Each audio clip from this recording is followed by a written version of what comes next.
Yan guys, ang aking mga tanim na okra. Ayan, ayan, isa, dalawa, tatlo, apat, lima, anim, pito,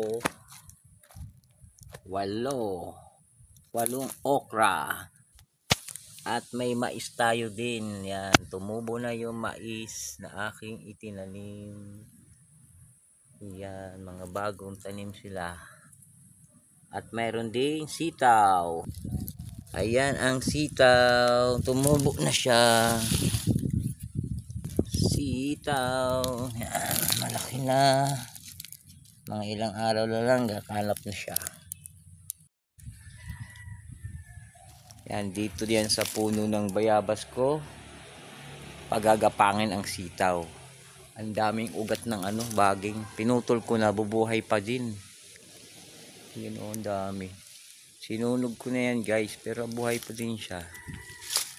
And then ko pagagapangin ang aking sitaw sa puno ng bayabas. Yan. Thank you for watching guys. Bye bye. Love you.